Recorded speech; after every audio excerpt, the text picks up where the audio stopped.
let the dogs out? I see them people had a balcony. Billy Fountain stepped out. Get back, Gruffy, bash Gruffy, get back, you flea infested mongrel. Buenos días a los telespectadores de Paravisa Digital. Hoy nuevamente comenzamos con una nueva emisión que esperamos dure en el tiempo. Mi nombre, como muchos ya ustedes conocen, es José Carlos Cuerva. Soy veterinario de la Clínica Veterinaria Mayo, con sede en Otura y también aquí en el Padul, con 15 años de ejercicio profesional y un diploma de posgrado en cirugía y anestesia por la Autónoma de Barcelona. En el día de hoy quería traer a un tema que yo he bautizado como la rabia, una enfermedad ancestral de una importancia actual. Para comenzar, querría explicar qué es la rabia. La rabia es una enfermedad vírica. Pertenece a hay una familia entera de virus de la rabia. Es un lisavirus de la familia Rhabdoviridae. O sea, ya de hecho el nombre ya se clasifica, es de la familia de la rabia. Esta familia es muy extensa, hay muchísimos virus distintos dentro de la familia de la rabia. Ahora bien, básicamente nos importa uno, el RABV1. Es la cepa principal vírica que nos afecta a casi todos los mamíferos. Es podemos decir, el virus que afecta a más especies. Básicamente, todos los mamíferos terrestres y aéreos son susceptibles de enfermar. Esta es una enfermedad muy grave, porque una vez que se contrae, la capacidad de diagnosticar esa enfermedad antes de que manifieste síntomas es muy difícil. Es muy difícil porque es un virus que migra a través de los nervios, de lo que son los nervios del cuerpo. Por lo tanto, está muy aislado y los sistemas inmunitarios no se dan cuenta hasta que no llega al sistema nervioso central, al cerebro. ¿Qué es lo que pasa? No tenemos medios analíticos efectivos para poder diagnosticar esa enfermedad antes de que manifieste los síntomas.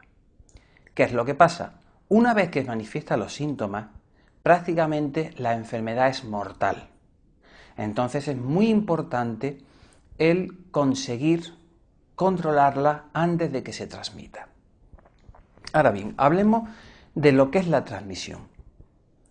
Como he comentado antes, todos los mamíferos terrestres y aéreos somos susceptibles de enfermar, mayor o menor medida, pero todos somos susceptibles de enfermar.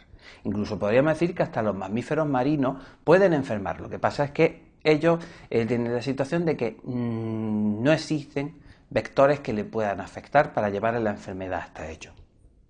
Y aquí tenemos que empezar a hablar un poco de epidemiología, la transmisión de las enfermedades. Todo el mundo seguro que tiene claro que el perro, la rabia y el perro, la rabia y el perro. Hoy que el perro es un perro rabioso.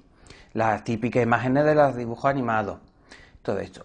En especial sí tenemos que hacer un poquito más hincapié en la familia de los cánidos. Y ojo, digo cánidos, no el perro solo, sino todos los cánidos del mundo son los más, la pieza clave de esta enfermedad.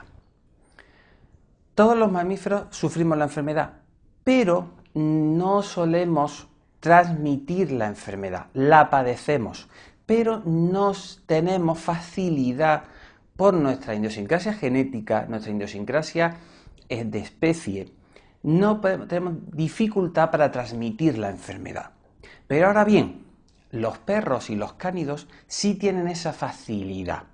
Entonces, porque en su saliva, una vez que empieza a manifestar los síntomas, en su saliva se elimina mucha cantidad vírica, una cantidad de virus muy alta. Entonces, eso favorece el poder transmitir la enfermedad a través de una mordedura o un arañazo o una lesión en la piel. Aquí, entonces, tenemos el principal problema. ¿Son los únicos que la transmiten? No. Todos podemos decir, pero básicamente es el perro. El siguiente en orden estaría los gatos. Después también tendremos los hurones. Pero eso ya hablaremos un poco más avanzada en la charla, para especificar un poquito más. Y después hablaremos ya, por último, del tema de los murciélagos.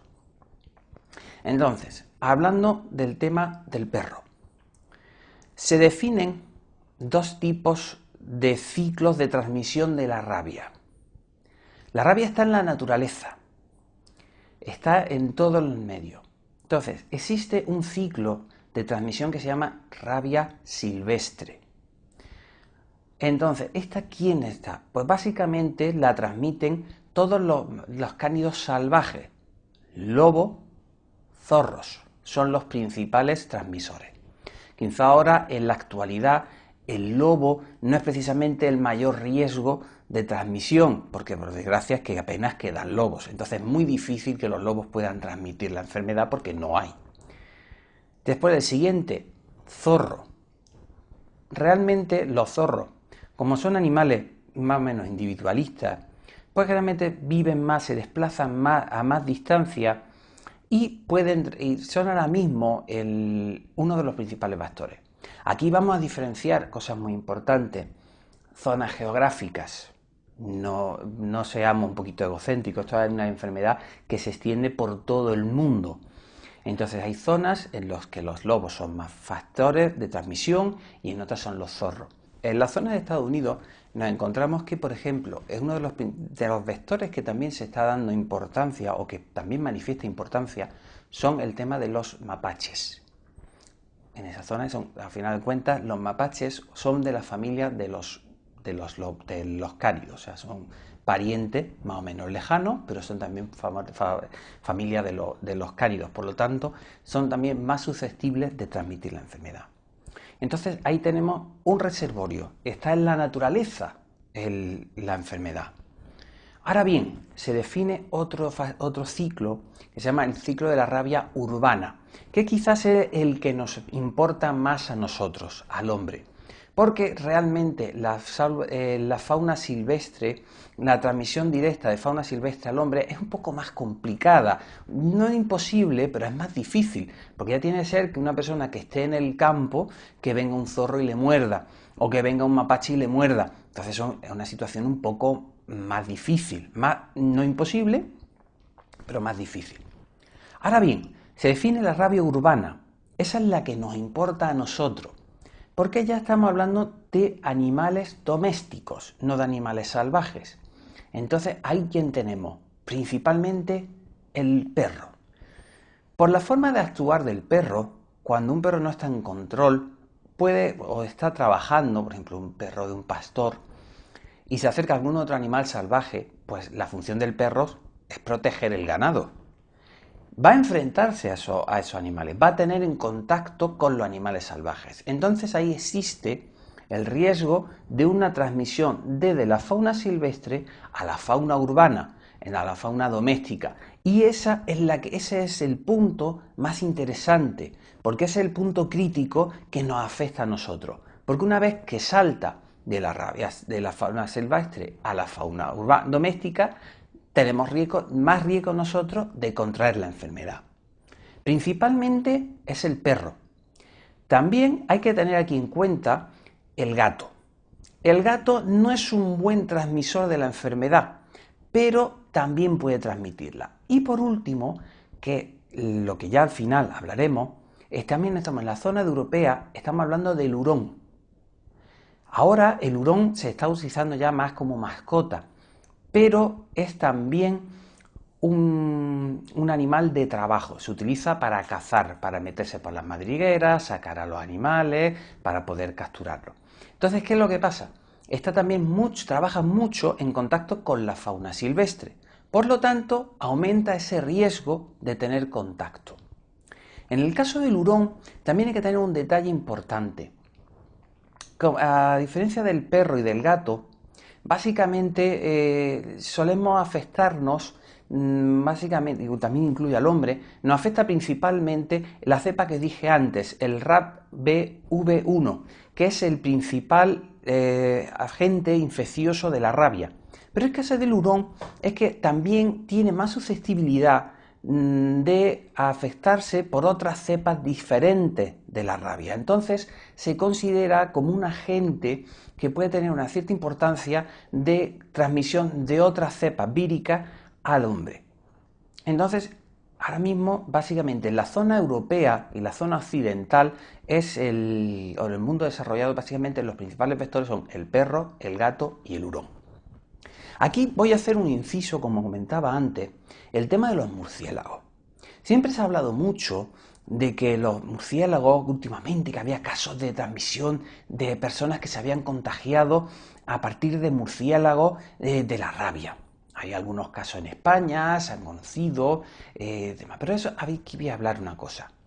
Los murciélagos, la verdad es que sufren mucho del virus de la rabia, pero generalmente son cepas muy específicas de los murciélagos y se han descrito una cantidad importante de cepas diferentes que afectan a los murciélagos. Pero como estaba diciendo, es muy difícil la transmisión al hombre. Tienen que ser unas situaciones muy concretas y si estudiamos los casos que se ha transmitido al hombre, la mayoría de ellos son situaciones muy concretas. Gente que está trabajando con murciélagos porque son investigadores o gente que está trabajando en un ambiente donde hay mucha presencia de murciélagos, aunque no estén trabajando con ellos, pero hay muchos excrementos, muchos contactos. Entonces es más fácil que exista un salto a la transmisión al hombre, pero no es lo frecuente.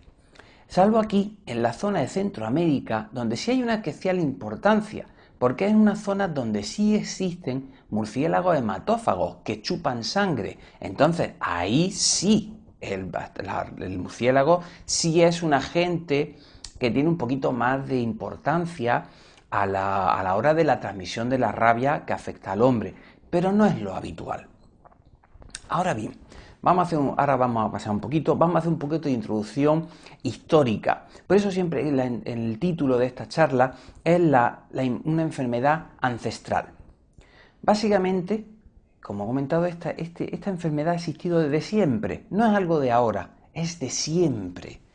Desde que el hombre es hombre, ha tenido ese problema. Ha podido enfermar de la rabia. Pero quizás el punto más... el punto de inflexión en el que empezó a coger más importancia fue en el momento que nosotros domesticamos al perro.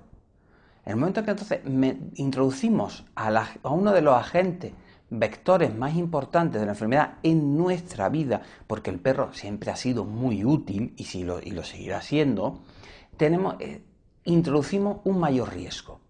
De hecho, ya históricamente en los registros históricos se tiene constancia de estas enfermedades. Aproximadamente en unas estelas mesopotámicas de hace unos 4.000 años ya se empezaba a mencionar una serie de enfermedades que se podrían relacionar claramente con lo que es la rabia, con lo que conocemos actualmente con la rabia.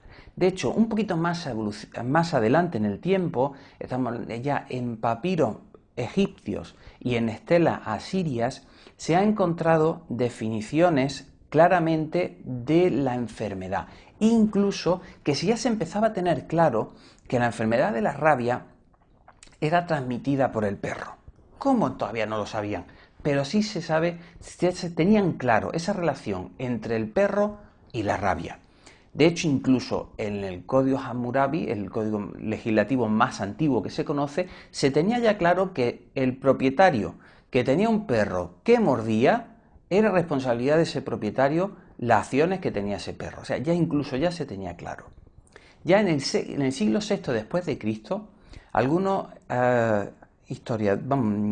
médicos o galenos de la época, romanos, ya tenían claro que la transmisión se produce a través de la saliva del perro.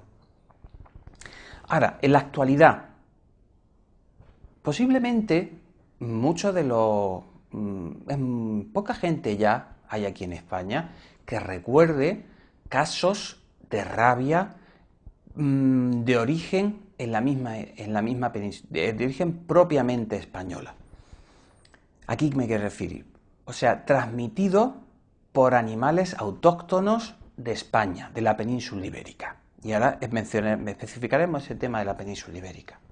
El último caso de rabia oficial detectado fue en 1977 en la provincia de Málaga, que fue la última víctima humana registrada en España a causa de un brote originado por animales propiamente españoles. O sea, un salto entre fauna silvestre a fauna urbana y contagio hacia el hombre. Entonces, ya poca gente recordará ese caso, porque prácticamente la población está creciendo. ¿Qué importancia? ¿Por qué es eso? Porque estamos haciendo el trabajo bien hecho, y ahora lo profundizaremos. En España estamos exentos. Bueno, no exentos, corregiremos esa palabra ahora bien. La diremos, estamos bien controladas, pero no exentos. Entonces mucha gente dirá, si en España no hay rabia, ¿por qué hay que seguir vacunando? Esos son inventos. Muchas veces nos lo han dicho, que son inventos. La rabia en verdad es un invento de los veterinarios para sacarle el dinero a la gente. Os voy a decir un dato. En el mundo se mueren cada año 60.000 personas por culpa de la rabia. 60.000 personas, que se dice pronto. Pero no solo eso, sino que muchos de esos datos, esto no lo está diciendo nadie, lo está diciendo la Organización Mundial de la Salud. Esto es un riesgo y una situación importante que se trata a nivel de la Organización Mundial de la Salud. O sea, es un tema internacional. Por desgracia, no se tienen datos totalmente fiables porque las principales zonas donde afecta ese problema son las zonas subdesarrolladas del centro de África y el sudeste asiático. Entonces, muchos datos no se tienen. Se sospecha que en la realidad supera más de las 100.000 personas muertas al año por causa de la rabia. O sea, es un tema muy serio. El ejemplo los estudios más claros, como decía, en la India se tienen datos de hasta 40.000 personas en un año muertas por causa de rabia. Decían que incluso hasta cada media hora se muere en la India una persona por culpa de la rabia. Eso hay que hacerlo pensar. ¿Por qué en Europa y en España tenemos tan bien controlada esto? Hay que pensar un detalle. Estamos hablando de la Europa occidental. Prácticamente en la zona oriental de Europa sigue habiendo todavía problemas. Está mejor controlada, pero sigue habiendo casos de rabia. De hecho, hay que tener en cuenta que en el año 2014 se declaran en Europa 6.000 casos de rabia y 9 afectando a personas. O sea, no es una enfermedad que podamos dejar de lado. ¿Qué es lo que estaba comentando antes? No está erradicada. Lo que pasa es que se considera bien controlada. Aquí introducimos ¿qué protocolos se utilizan? Básicamente, lo primero que dice la Organización Mundial de la Salud es: lo principal para conseguir controlar y erradicar la rabia, primer paso, vacunación sistemática de los cánidos. Así, sistemática. Punto 1. Punto 2. Control de animales asilvestrados, o sea, control de los perros vagabundos. No solo de los perros, incluso aquí ya en la Europa occidental se está haciendo un poquito más de hincapié también en gatos y en los hurones. Sobre todo en los gatos en Europa porque últimamente se está controlando mucho al perro y últimamente estaba siendo el gato, casuísticamente el gato empezaba a dar más índices de transmisión que el perro, básicamente porque también se controla más al perro, pero también el gato es importante. Entonces se está vacunando sistemáticamente. O sea, en España no estamos teniendo casos de rabia, en España continental, y ahora explicaremos. No estamos teniendo casos de rabia porque estamos haciendo un control muy sistemático, muy efectivo de la vacunación de los perros y por eso estamos impidiendo que haya saltos desde la fauna silvestre a la urbana. Hay que tener en cuenta que en España todavía hay zorros, no hay mucho, pero hay zorros. De hecho, la concentración de zorros por el kilómetro cuadrado técnicamente es un poquito más alta que favorece de la que se sospecha que el límite para un mejor control de la rabia. Pero bueno, eso ya son temas estadísticos y ahí se puede poner un poquito más en duda. Pero hay una gran cantidad de zorros. Por lo tanto, sí puede haber transmisión de zorros desde zonas del este europeo, pueden ir transmisión con el tiempo llegarnos hasta aquí, o sea que no estamos exentos, estamos bien controlados. Básicamente zonas exentas de rabia es muy difícil, solo se ha conseguido en zonas aisladas, por ejemplo, Reino Unido, Irlanda, las Islas Canarias. ¿Por qué? Porque básicamente son islas y la población silvestre está limitada y no llega nueva fauna silvestre. Entonces es fácil que con el tiempo, con unas políticas de control, que incluso ahí existen, políticas de control de la transmisión de la rabia dentro de la fauna silvestre, que hay unos estudios muy buenos, se controló después de la Segunda Guerra Mundial, se controló muy bien la fauna en la zona occidental, la transmisión silvestre mediante la vacunación de zorros con cabezas de pollo que incluían una dosis de la vacuna, entonces por ingestión conseguían también vacunarse, entonces hubo un freno a esa transmisión, o sea, se puede trabajar, pero claro, en zonas limitadas, conseguir un continente eurasiático, pues eso ya es mucho más complicado de conseguir. Entonces, aquí se sigue vacunando, hay que seguir vacunando. Como estaba diciendo, estoy hablando que no hay rabia en la península ibérica, en la España continental. En la España insular también está controlada, pero ahora hay que tener en cuenta, aquí voy a deciros el dato, desde 1975 a 2013 se han declarado en España 106 casos de rabia. Y eso es un dato estadístico. 98 perros, 6 gatos y 2 caballos. Mira, ¿dónde? En Ceuta y Melilla. Eso sigue siendo España. Pero ahora, ¿qué característica tienen? Ya no están en Europa, están en África. Aquí quiero decir, en España se siguen dando, sigue habiendo casos de rabia. Ahora pasa que están muy controlados. Y aquí vamos a entrar en una zona un poco, vamos a hablar un poco de polémica. Europa, España, por fortuna estamos en una zona, podemos decir, desarrollada. Tenemos una mayor conciencia. Hay unas políticas, dentro de lo que cabe, bueno, sin entrar en discusión ni hacer broma, tenemos unas políticas sanitarias bastante efectivas. Entonces, ¿qué es lo que pasa? Tenemos conseguido, hay que tener en cuenta que rabia autóctona en la península ibérica no tenemos desde 1977. O sea, tenemos un control muy efectivo, simplemente con algo tan sencillo como vacunar a los perros de forma sistemática y tener un control de los animales asilvestrados o de animales vagabundos. ¿Qué es lo que pasa? En Ceuta y Melilla sí se tiene esa política. De hecho, enfermos en personas enfermas en Ceuta y Melilla no se han detectado. ¿Qué es lo que pasa? Todo nos está viniendo de la zona del norte de África. En esa zona, por mucho que se diga, las políticas de control, de vacunación y de control del animal vagabundo no son tan sistemáticas ni tan efectivas como se están haciendo aquí en España. No se tienen pautas de controles continuados de esos animales, por lo tanto existe mucho más alto, y también hay que tener en cuenta que ellos tienen más casuística de rabia silvestre, hay mucho más alto de rabia silvestre, de ciclo silvestre a ciclo urbano. Por lo tanto hay una cantidad, un remanente de agentes víricos muchísimo más alto de lo que tenemos en Europa. Por lo tanto, hay salto hacia esos vectores y simplemente la frontera entre el Ceuta y Melilla y Marruecos no es una frontera, por decir, un estrecho. Hay una manga de agua que separa y dice, uy, ya los perros saben nadar, pero no tanto. Entonces, ¿qué es lo que pasa? Esas fronteras la pueden pasar. Hay salto. Entonces hay una transmisión hacia la zona europea.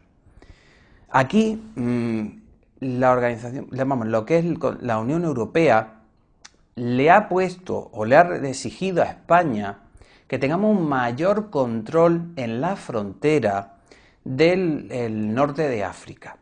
¿Por qué? Porque tenemos mucho riesgo de transmisión. Aquí también lo que es el ámbito de cultura ha cambiado muchísimo en estos años. Se suele viajar más y también viajamos más con nuestras mascotas, viajamos más con los perros. ¿Qué es lo que pasa?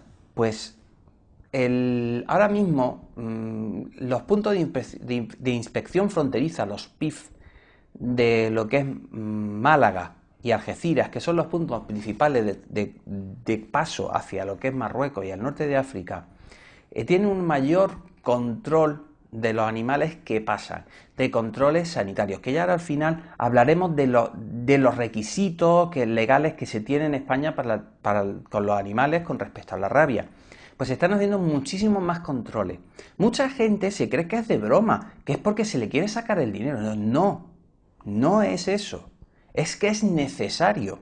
Porque si nosotros, como decía un profesor mío, ya bastante emérito, decía, porque estamos pisando el acelerador con mucha fuerza. Por eso estamos controlando la rabia. Y debe tener en cuenta que este hombre ya era profesor universitario cuando hubo el último brote de rabia. O sea, era un profesor de muy largo recorrido y nos lo decía. En España se está controlando bien la rabia porque estamos haciendo un trabajo bien hecho. En el momento que dejemos un poquito ese tema, corremos el riesgo de que nos venga una oleada muy fuerte de la gente de la rabia procedente de zonas que no están consiguiendo ese efecto.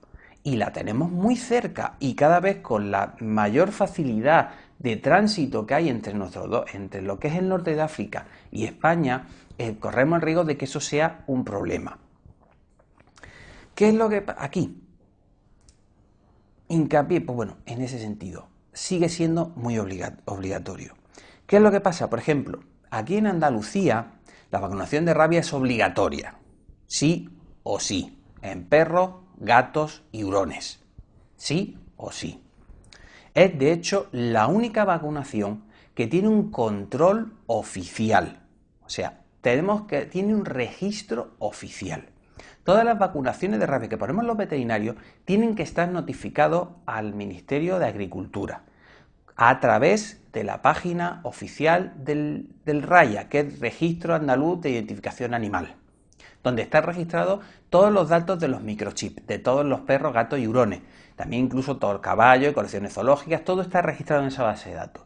Pues todas las vacunaciones oficiales van ahí.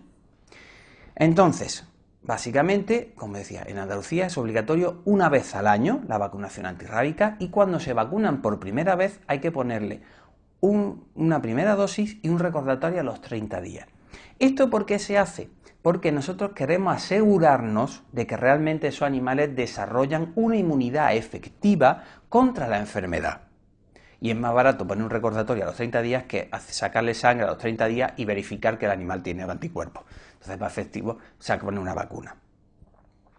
Ahora bien, aquí quería hacer un inciso. Como estábamos recordando, es una enfermedad de declaración obligatoria. En Andalucía, todos los perros, a partir ya de hace ya unos cuantos años, el único documento y registro oficial es el pasaporte veterinario, ¿vale? Pasaporte animal. También los animales anteriores a la salida del pasaporte, la recogida como el pasaporte como único documento oficial, está la cartilla verde. La gente que lo tenga sigue siendo válido. Lo que pasa es que ya desde hace unos 6 años ya no se emiten más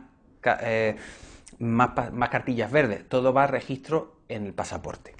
Entre otras cosas, si ven a partir de la página 8, depende del modelo, más moderno, más antiguo, esta pone registro de vacunaciones antirrábicas, ¿vale? Y aquí tenemos todos los años, este caso es el pasaporte de mi gato, ¿vale? Lo tengo aquí, por eso lo enseño. Aquí están puestas todas las vacunaciones. Ponemos la pegatina que pone que es una vacuna de la rabia, donde viene el fabricante, el lote de fabricación, fecha de caducidad de la efectividad de la vacuna. Tenemos aquí la fecha en la que se vacunó. En los pasaportes modernos viene fecha de vacunación, fecha en la que empieza a ser efectiva esa vacunación y hasta cuándo actúa esa vacuna. O sea, cuándo hay que ponerle el recordatorio. Como os digo, en Andalucía es todos los años. Seguidamente, aquí está la firma del veterinario, en caso es la mía, mi número de colegiado, y si aprecian aquí, hay una pegatina que cada año varía de color según el año, que tiene un número escrito. Bueno, eso es el número de acto clínico.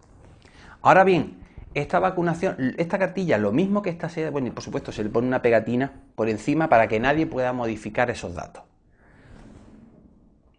Entonces, con este número de acto clínico, yo tengo que registrarlo en mi base de datos y luego aquí tengo una página, una impresión de la página web del Raya, donde viene todo el historial de vacunaciones de la rabia. 2016, porque se la puse hace poco, porque es que le tocaba ya la vacuna, en noviembre del 2015, en octubre de 2014, tampoco hay que ser exacto y papista, puede haber una variación de un mes, pero intentar que no sea más, y también todas las desparasitaciones, ¿vale? Entonces, esto está registrado, esto es obligatorio, tenéis que verificar que vuestro pasaporte está correctamente rellenado y que aseguraros y exigir que vuestras vacunaciones estén notificadas a la base de datos. Luego, también desde hace un par de años ya también se dan unas chapitas. Esto es más o menos un poco el efecto de concienciación a la gente. O sea, una chapita que este año, pues bueno, este año toca el color pistacho, ahora en enero tendremos otro color. Por ahora no nos han dicho cuál, pero tendremos otras chapitas de otro color, lo mismo que las pegatinas serán de un color diferente. Por último, recordar que, si todo el mundo recordará, en 2014 hubo una llamada de atención importante de que hubo un caso en Toledo de un perro que transmitió la rabia y que hubo que hacer poner en cuarentena y tal.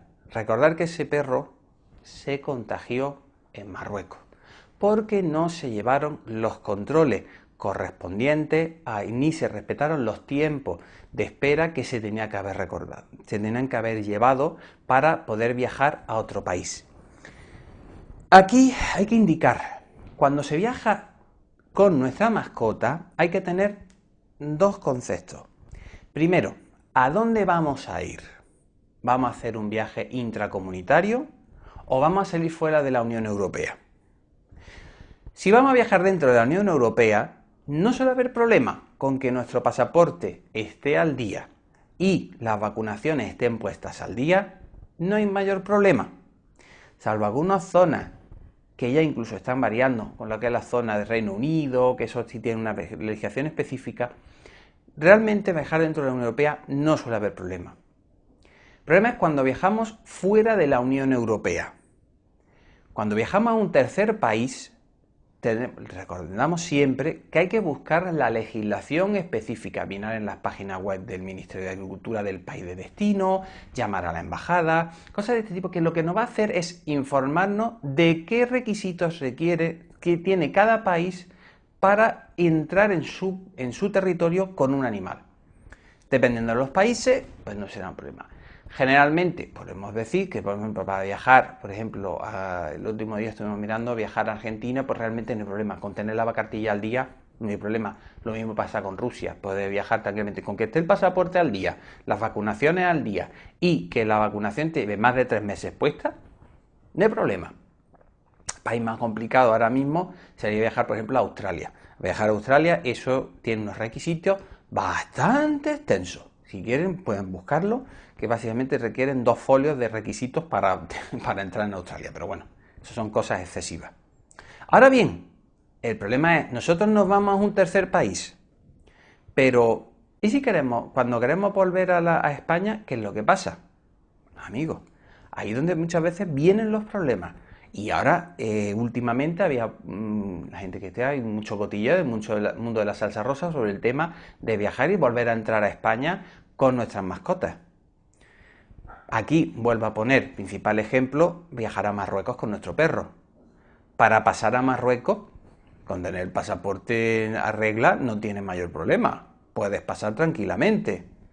Ahora, cuando tú sales de la Unión Europea, de España, de una Unión Europea hacia Marruecos y quieres reingresar otra vez a la Unión Europea, es donde te van a venir los problemas. Por eso siempre hay que preparar los viajes con tiempo y mirar a ver los requisitos. Lo mismo que hay que mirar los requisitos, si nos exigen visado a nosotros, también hay que ver los requisitos que tenemos para volver a entrar en Europa. ¿Por qué? Porque muchas veces Si no lo has preparado, cuando llegues a la punto de inspección fronteriza, te van a decir, pues no, su perro se queda aquí en cuarentena. Es que tiene las vacunas, tiene todo el tema. Sí, es correcto, es uno de los requisitos. Pero, como ha viajado a una zona donde se considera que existe un alto riesgo de transmisión, nosotros no solo tenemos que tener vacunado a nuestro perro, sino tenemos que demostrar que nuestro perro ha generado inmunidad. Y hay que hacer una prueba específica en un laboratorio oficial, reconocido a nivel internacional, que nos indique que realmente nuestro perro ha generado anticuerpos frente a la enfermedad. Entonces garantizamos que nuestro perro no puede ser transmisor de la enfermedad. Entonces, ¿por qué todo esto? Porque se han visto que los últimos casos que han venido, muchos de los últimos casos de transmisión a personas de la rabia, no son casos de rabia autóctonos aquí de España, no se han contagiado en España, sino que se habían contagiado en Marruecos. Entonces se ha estado haciendo un mayor hincapié en que los perros que viajan pues tienen que respetar, llevar 3 meses, más de 3 meses con la vacuna puesta, que hayan generado inmunidad, para asegurarnos de que no transmite. Por eso, el tema de la rabia, aunque nosotros creamos, que mucha gente crea que no existe un riesgo, realmente tenemos un riesgo importante de transmisión, que lo estamos haciendo bien y por eso no tenemos casos autóctonos, pero nos pueden entrar desde terceros países. Por eso hay que hacer mucho hincapié en el que hay que seguir vacunando de la rabia, aunque creamos que no existe, ¿vale? Próximamente tendremos un nuevo capítulo. Muchas gracias a todos ustedes por esta charla y de habernos escuchado de esta charla que para mi gusto es muy interesante sobre la actualidad de la rabia. En nuestra página web y de la cadena colgaremos más información más extensa y más completa sobre el tema de la rabia para que todos aquellos que quieran seguir interesándose pues tengan una fuente de información, ¿vale? Muchas gracias y espero veros en el próximo programa.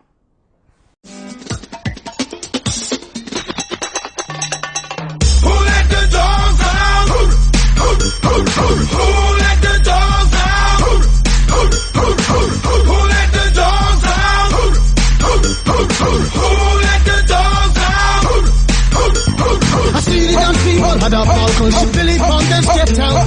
Get back, Gruffy, bash Gruffy, get back, you flea infested mongrel.